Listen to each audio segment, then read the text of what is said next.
And then I'll sprint back and I'll be here tonight, Lord willing. So if I cut it short 5 minutes, that's why. And so let's jump into it. So let's talk about Capernaum. Capernaum is the hometown of Jesus. In fact, when you go there, you walk through the gate and it tells you that. This is Jesus' town. And we remember that in Matthew chapter 4, shortly after Jesus was baptized and he began his earthly ministry, this is where the ministry began.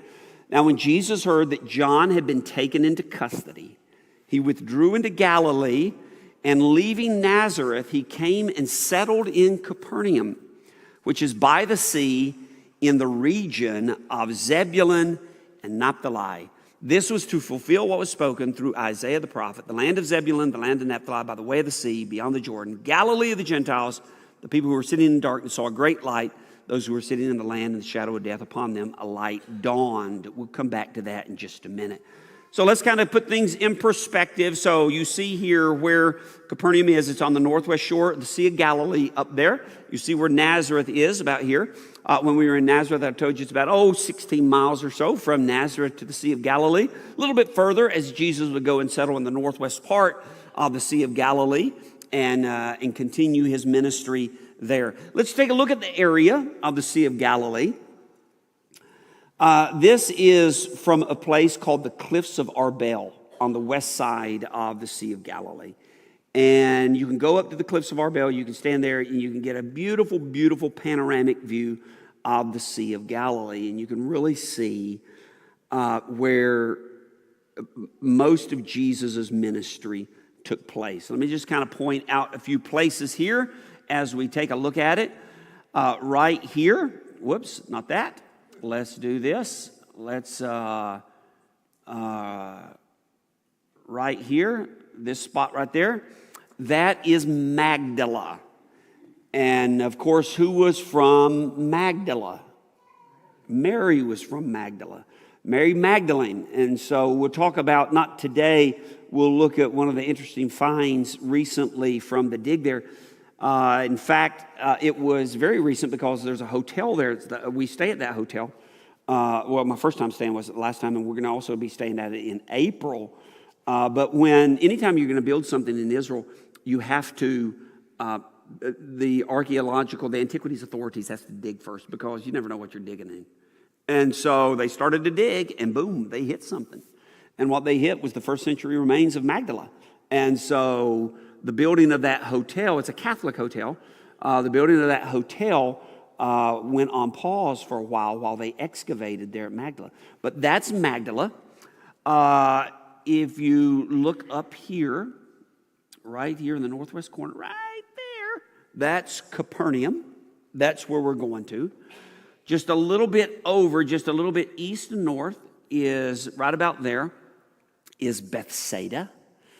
Just a couple of miles north of Capernaum there, that's probably more than 2 miles, but it's just a couple of miles, is Chorazin, Bethsaida, and Capernaum.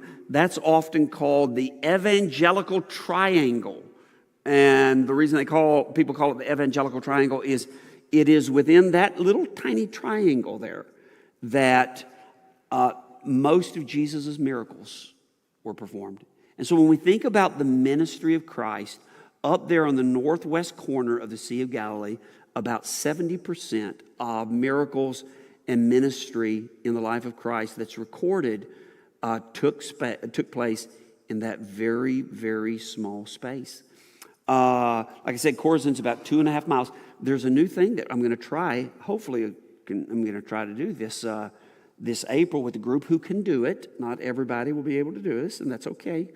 But they have opened a new trail. It's a 2.5 mile trail from Chorazin down to Capernaum. And it follows the ancient trail. Jesus probably walked that very trail. And the good thing is, it's downhill from Chorazin to Capernaum.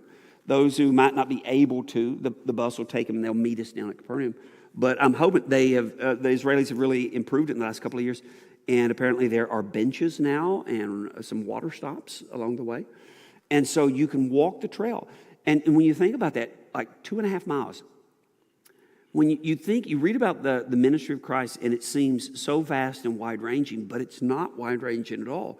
This was the place where the vast majority of his life and ministry was spent, in that little triangle, those 3 dots that you see up there on the northwest corner of the Sea of Galilee. As we think about some of the things that Jesus would have done, so right around this area near Capernaum in the northwest shore, this is where he would have called his disciples.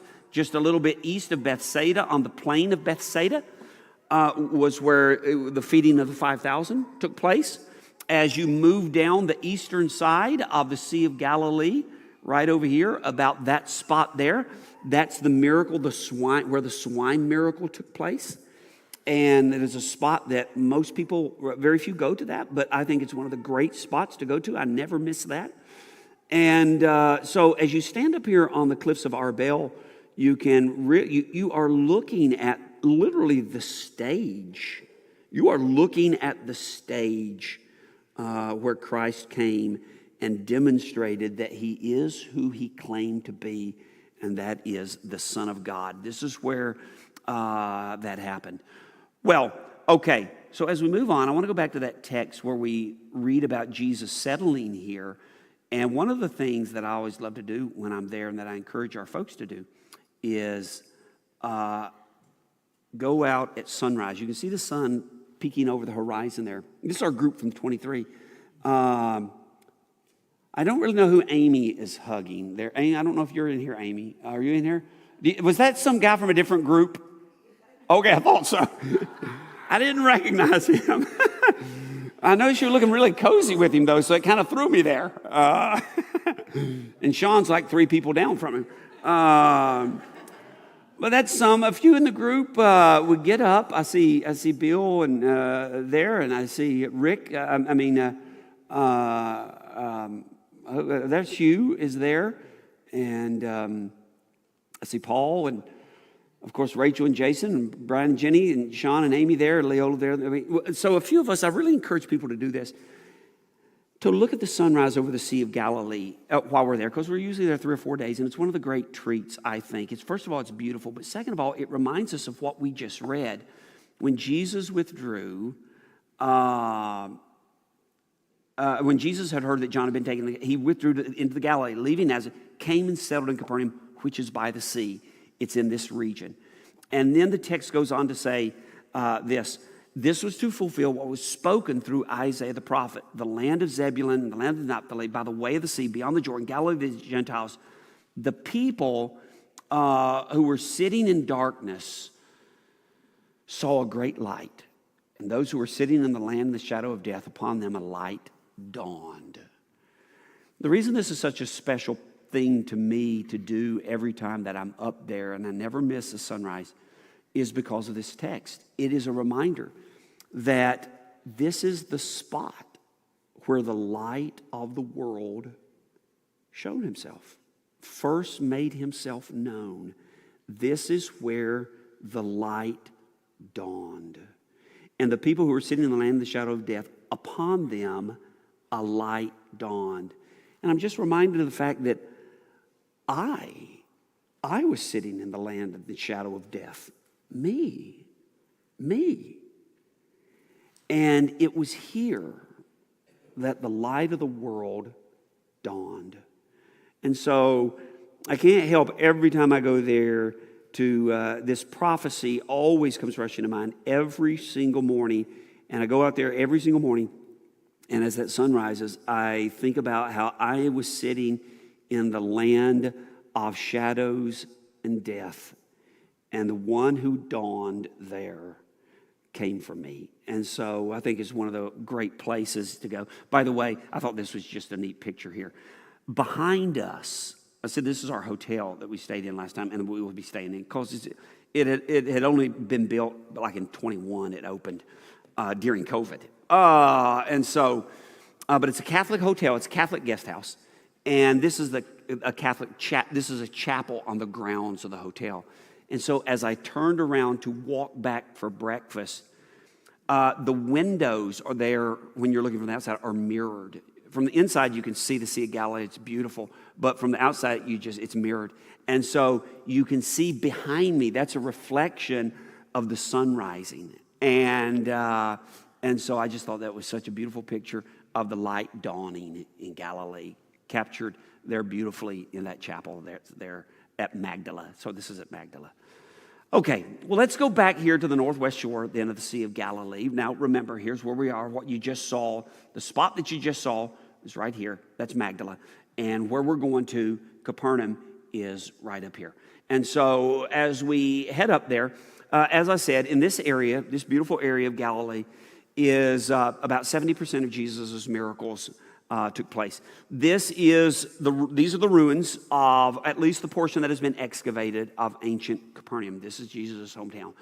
And this isn't the entirety of the city. This is only a portion that has been excavated. There probably won't be many more excavations there. You're going to see two particular sites that we're going to look at here. You're going to see, well, let me go back. You're going to see this structure here. We're going to visit it, and then we're going to visit the spaceship that's right here that has landed on Capernaum. But as far as the city itself, it would have been much larger because when we think about the city of Capernaum, we need to understand a little bit about its significance. It was a thriving port on the Sea of Galilee. And, a lot of times people ask the question, why Capernaum? Well, first of all, it fulfilled prophecy. We've already seen that. This is where Jesus would come. But you can understand why he came to Capernaum. What you're seeing here, this is just kind of a little map here. And you can see the Sea of Galilee there. And there's this road. You can see it's in the yellow here. And it comes like down to the Sea of Galilee and then crosses over the northern side of the Sea of Galilee and then runs down the coastal plain of Israel. And you've heard me talk about it before. It's called the Via Maris. And it was one of the major trade routes. And it was the major trade route of the area. In fact, it was this route connected, actually, it connected Europe and Asia and Egypt. So you take a look at it here. As we look at this, of course, you've got Africa, Egypt down here. You've got Asia over here. You've got Europe. If you're coming from Europe and you want to get down to Egypt, you have to come right here. Well, this is Israel right here. You have to come down through there. If you're going from Africa either to Asia or Europe, you're going to have to go through it. If you're coming from Asia down, you've got to go through it. You had to pass through there on the Via Maris. And so it was a major international route. And it ran right through Capernaum. And so as you think about it kind of in the ancient world, in the time of Jesus, it would have looked much like this. This is an archaeological architect by the name of Leon Rittmeyer, based on the findings and excavations at Capernaum, and the port areas that can still be found by underwater archaeologists there, and the docks and things like that. This is what it would have looked like in Jesus' day. And so it wasn't a teeny tiny place. It was a significant town. It was the location of a military unit. Roman military unit was there because, again, of its positioning there on that road. And also what we read about, remember in Matthew chapter 9, this is in Capernaum, where it says Jesus went from there. Jesus is at home, it's talking about here. We didn't look at the few verses before that. He saw a man called Matthew sitting in the tax collector's booth and said to him, "Follow me," and he got up and followed him. So it was here in Capernaum that Jesus called Matthew. It was here that Matthew was sitting at the tax booth. Sometimes when we think of the tax man, we think of like income taxes.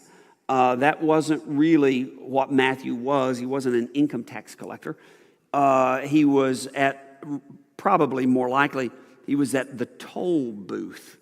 The Romans certainly taxed anybody who was bringing goods from either Asia or Africa down into Egypt or into the area of Judea and Samaria, or people who were bringing goods out of Egypt and sending them to Asia or Europe. They're going to be passing through there, and Rome is going to get a cut. They are going to get a cut.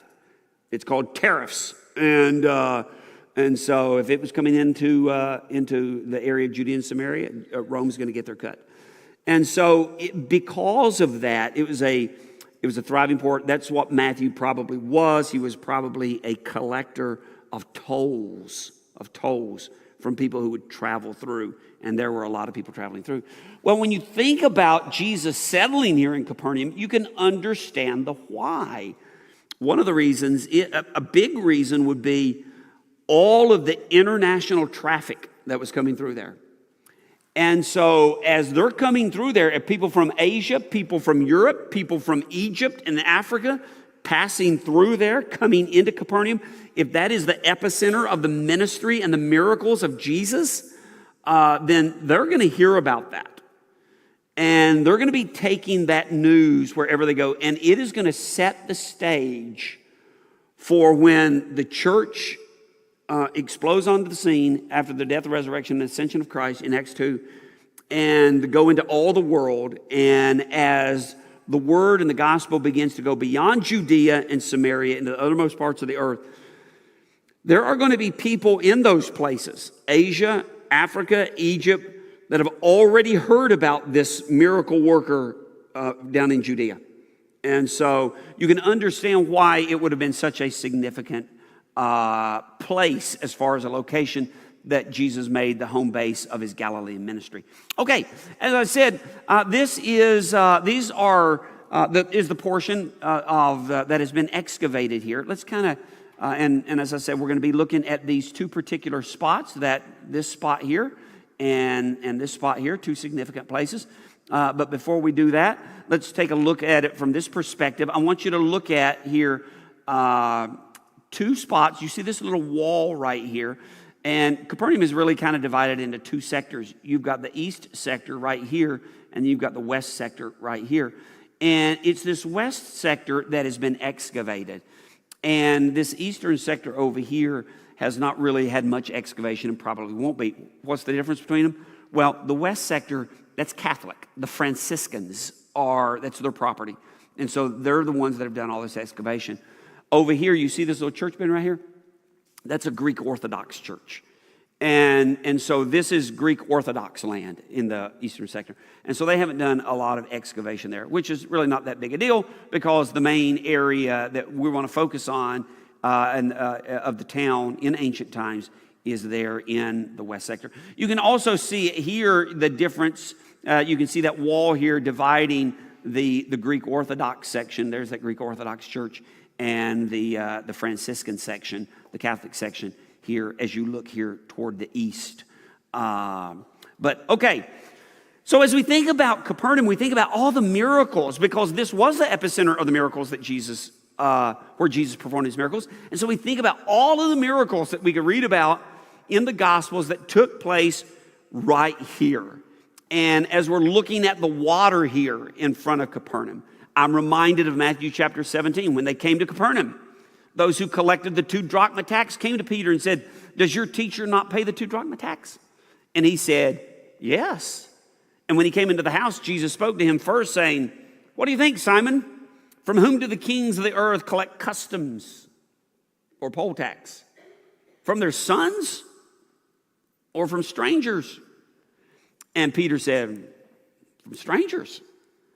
And Jesus said to him, "Then the sons are exempt." And the implication is pretty obvious.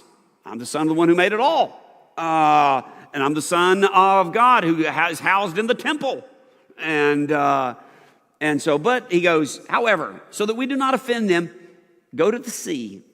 And so Peter would have been right there. I mean, they're right there. It's not a journey. They may be standing there 20 feet from it. Go to the sea. Throw in a hook, take out the first fish that comes up, and when you open its mouth, you'll find a shekel. Take that and give it to them for you and me. And so we certainly think about that particular miracle.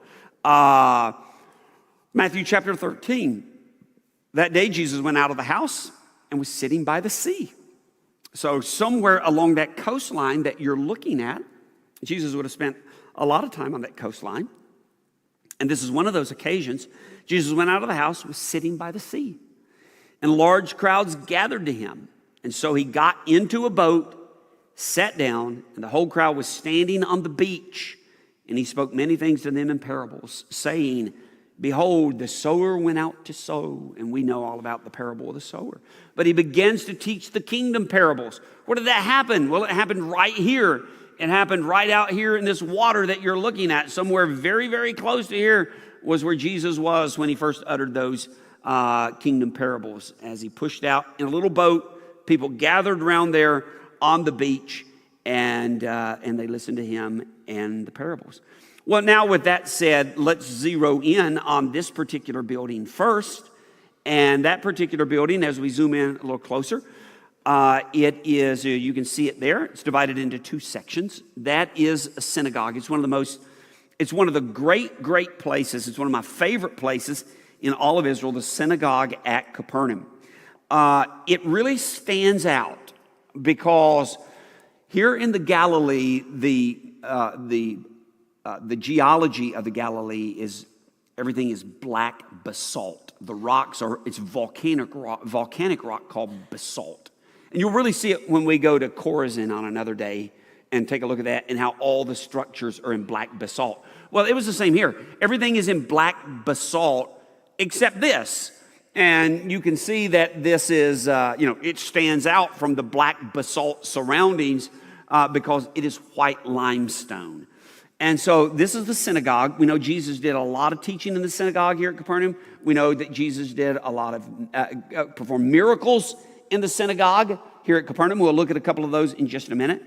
But I want to tell you that this particular synagogue right here that you're looking at, that synagogue was not standing during the time of Christ. This particular synagogue was built in the late 300s and the very early 400s. And how do we know that? Because when this synagogue was excavated, archaeologists found about 10,000 bronze coins in its base among the mortar. The coins, those bronze coins, were used like gravel in mortar. And so it was bronze coins from the late 300s, early 400s. So we know when this particular synagogue was built. Now, as we think about the synagogue, this is actually the synagogue right here. This is part of it. This side on the east, this room that's off the eastern side of it, that was actually built in the 400s. So the synagogue was there first. Then a few years later, that was built. This is very common in ancient synagogues for there to be a room like this because the synagogue, as the center of town, had a lot of multiple functions.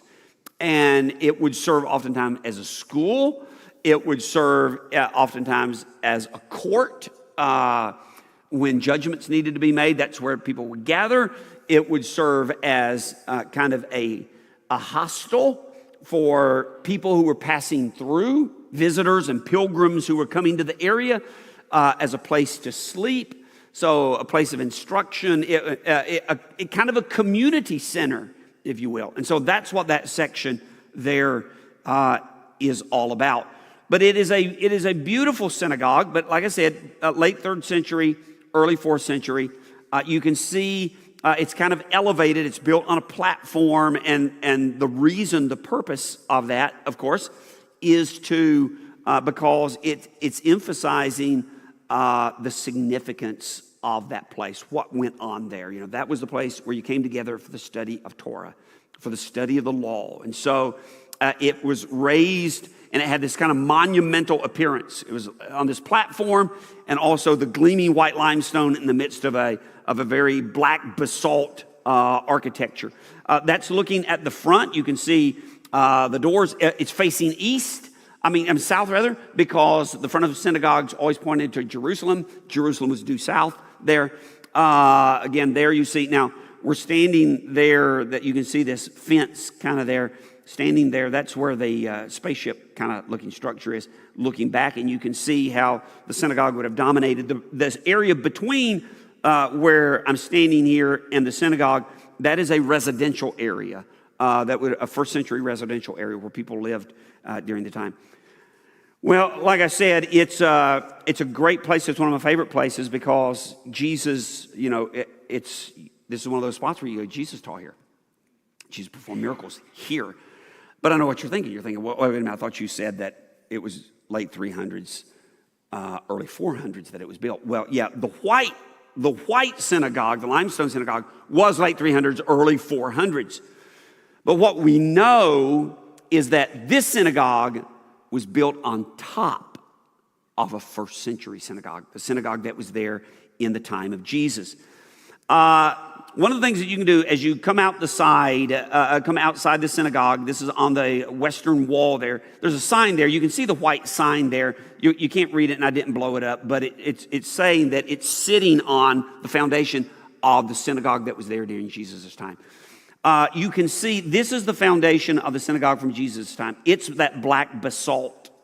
And there's a lot of reasons why we know that foundation was not built for this synagogue, the white synagogue. This foundation was from another synagogue, one that was in the first century. One of the ways that you can tell is, and it's kind of a little hard to see from this angle, but what you can see, this is that black basalt foundation. And you can see it's kind of wide here, but as you go down, it gets real narrow. In other words, the white synagogue, the limestone synagogue, is sitting off kilter a little bit from that foundation, which makes it clear that foundation was not built for that synagogue. That synagogue was put on that existing foundation. Let's see if we can. I think I put a picture. Yeah, maybe you can see it a little bit better here. Maybe not. I think I have to draw a line. You probably can't see it. Here is that black ledge, and I'm going to follow it down, and it's going to taper. It just looks like a ramp, and it just tapers back there. And so that's what I mean. It's wider up here. It's more narrow here. And so that's one of the reasons that we know. Also, that structure, that foundation, it's 4 feet thick, which means it was a public building. It was not a residential building. The walls of the residential area is rather small. And so it was a public building. It had the same dimensions as this 4th century, 5th century synagogue. And also, when you go inside the synagogue, on the southeast corner, they've taken up the floor and they've dug down. And when they dug down, the archaeologists dug down several years ago, they came to the floor. This is the floor down here. Whoops. This is the floor right here of the 1st century synagogue. And these are the black basalt stones of the walls of the synagogue of Jesus' day. And so when you're in that synagogue, you know you're standing there. You're like, 4 feet below me. The creator of heaven and earth stood. This was the place where he did so much of his teaching. This was the place where he performed so many of his miracles in this synagogue. Also, they'll tell you that the dimension, as they excavated the floor underneath the synagogue and found 1st century, and it was 1st century coins, 1st century pottery under there, that they knew that this is the 1st century place. Synagogues didn't move around in communities. And so if a new synagogue was built, it was built on where the previous synagogues were. And so that's why we know that this synagogue, even though it's 4th century, early 5th century, that it's built on top of the 1st century synagogue where Jesus taught and Jesus spoke. Let's take a look at it. When he completed all of his discourse in the hearing of the people, he went to Capernaum. And a centurion slave, as we think about the synagogue, and especially we're thinking about the one underneath, a centurion slave who was highly regarded by him was sick and about to die. And when he heard about Jesus, he sent some Jewish elders asking him to come and save the life of his slave. When they came to Jesus, they earnestly implored him, saying, he is worthy to grant this. He is worthy for you to grant this to him, for he loves our nation, and it was he who built us our synagogue. And so the synagogue that is underneath this one, the foundation of that 1st century synagogue, was the one that was built here that by this centurion, that Jesus healed his servant that meant so much to him. He was the one who funded this particular synagogue.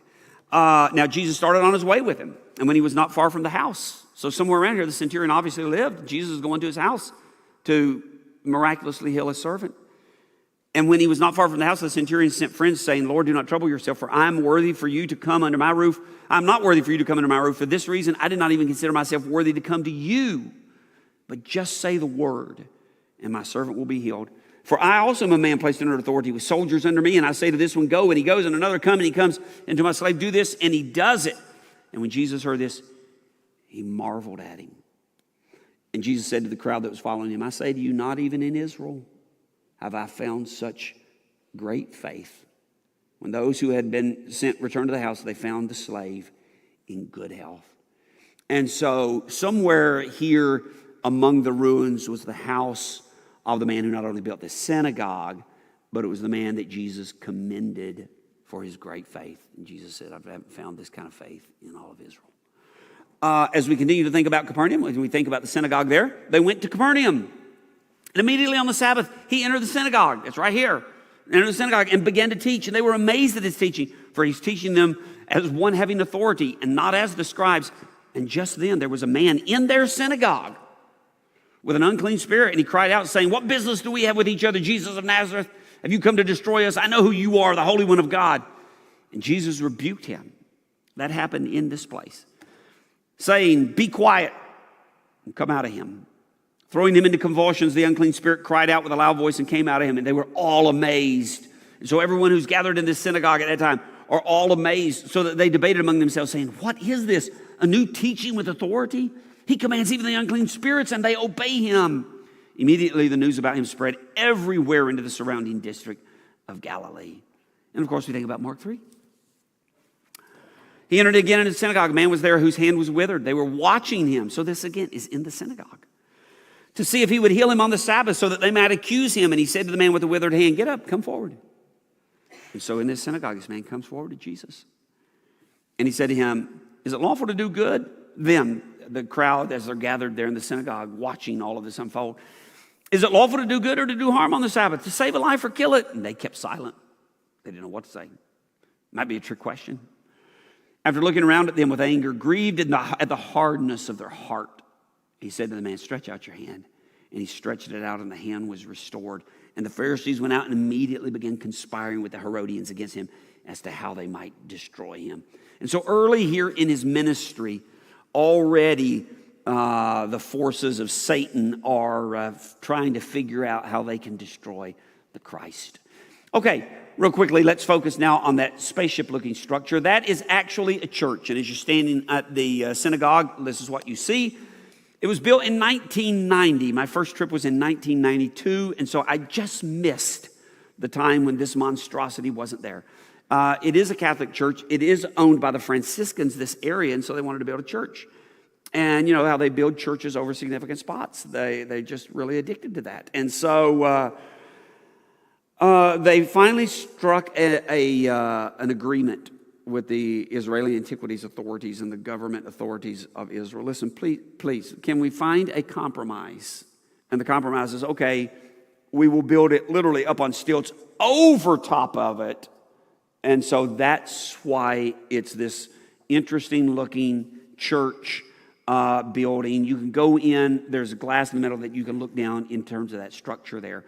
And but most of the time we just go underneath the fence there and we look at what's underneath. Well, what is underneath? This is what's underneath.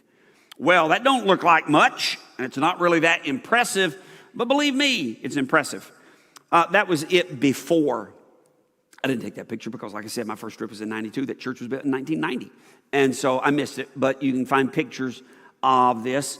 Looks like a stop sign because it's octagonal, and so what is the significance of this? This is the traditional site of Peter's house. Well, is it Peter's house? I think it is Peter's house. We know that Peter lived there. Well, what's the significance? How do we know? Well, first of all, what we know is that this octagonal structure, 3 concentric octagonal structures, you can see, 3 concentric structures there stacked up. That was never built. Those weren't built. They were built in the 4th century, actually early 5th century, it's about 400 AD. Those were not built, when a structure was built like this, it was not built as a place of worship. It was built as a place of commemoration. And so it was built as a shrine to a place that people thought had significance. And the significance is that they believed it was Peter's house back to 400. Well, is there anything to indicate that? Yeah. This octagonal structure, commemorative structure, is built over a 1st century house. It's built over a room in a 1st century house that had been enlarged.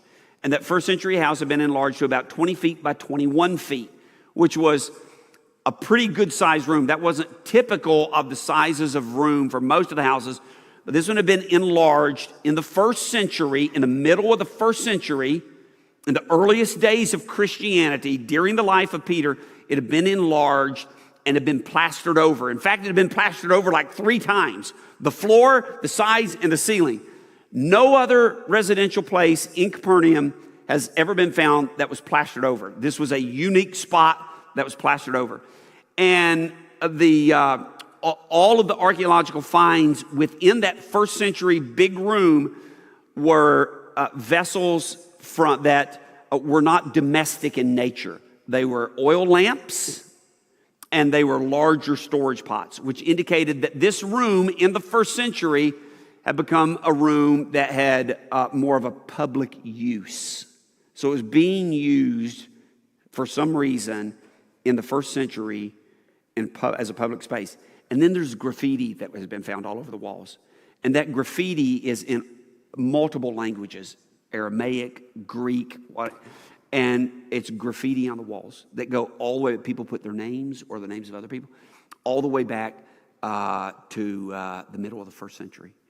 And they were a lot of Christian symbols and things like that in the graffiti. And so clearly, as early as the first century, this room was used as a public space for something. It was recognized very early, even in the first century, for its Christian significance. And so we talked about Christian memory before. And so I think it is, and we know Peter lived here, very likely that this is, in fact, where Peter lived. And this octagonal structure of the 4th century was built over the house of Peter. Remember, as we think about that, when Jesus came into Peter's home, this is in Capernaum, he saw his mother-in-law lying sick in bed with a fever. He touched her hand. The fever left her. She got up and waited on him. When evening came, they brought to him many who were demon-possessed. He cast out the spirits with a word, healed all who were ill. This was to fulfill what was spoken through Isaiah the prophet. He himself took our infirmities and carried away our diseases. And we don't really know where Jesus lived in Capernaum. He didn't have his own home. We know that. He said he didn't have his own home. He lived with, obviously, some of the disciples, his apostles, and, it could have been right here. It could have been with Peter that he lived. Now, real quickly, the last thing, then I'm going to let you go, and I'm going to bolt, is this area between that church building, which built over the remains of, I believe, Peter's home, and the synagogue, which is built on the foundations of the first century synagogue where Jesus taught and performed miracles, is this area. This, you can see the black basalt. This is a residential area. And these walls are thin. They couldn't support a second story. And so the roofs of these would have been, they would have been tree branches, and there would have been mud and straw combined and tightly packed. And that would have been the nature of the roofs over these homes. And that reminds us of what happened somewhere here. Maybe it was in this very residential area. Maybe it was in Peter's home behind us underneath that church there. But remember this, when he had come back to Capernaum several days afterwards, it was heard that he was at home and many were gathered together so that there was no longer room, not even near the door. And he was speaking the word to him. And they came, bringing to him a paralytic carried by 4 men. Being unable to get to him because of the crowd, they removed the roof above him. And when they had dug an opening, you could dig through an opening because, again, it was mud and straw and sticks. They dug an opening. They let down the pallet where the paralytic was lying. Jesus, seeing their face, said to the paralytic, "Son, your sins are forgiven."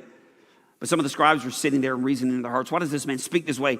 He is blaspheming. Who can forgive sins alone but God alone?" Immediately Jesus, aware in his spirit they were reasoning that way within themselves, said to them, "Why are you reasoning about these things in your heart?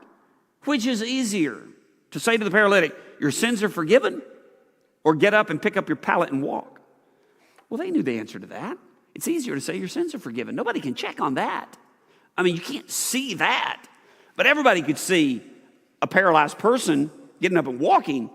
And so he said, "But so that you may know that the Son of Man has the authority on earth to forgive sins," he said to the paralytic, "I say to you, get up, pick up your pallet, and go home." And he got up and immediately picked up the pallet, went out of the sight of everyone, so that they were all amazed and were glorifying God, saying, "We have never seen anything like this." And he went out again by the seashore, and all the people were coming to him, and he was teaching them. It's just a reminder, when you look at this spot, when you think about what happened here in one of these houses in this area, maybe in this very area that we're looking at, Jesus reminds us of what our greatest need is. When that man came down and he was paralyzed, and Jesus said, son, your sins are forgiven. It's a reminder that no matter what we face, no matter what challenges we face, and every challenge is not to be minimized. I'm not minimizing any challenge. But it's a reminder Jesus was making us aware the greatest challenge we ever face, our greatest need. He declared here that our greatest need is to have our sins forgiven. And that's why Jesus came. And that's why he came to this spot first, to demonstrate that he has the authority to forgive sins. Oh, Capernaum, it's a great spot. It's a great spot. Lots of wonderful things happened here in the life of Christ. And the next couple of weeks, we will continue to go around the Sea of Galilee, and we'll look at some of the other places associated with the life and the ministry of Christ. Thank you so much for being here. Have a great rest of the day. I'm gone.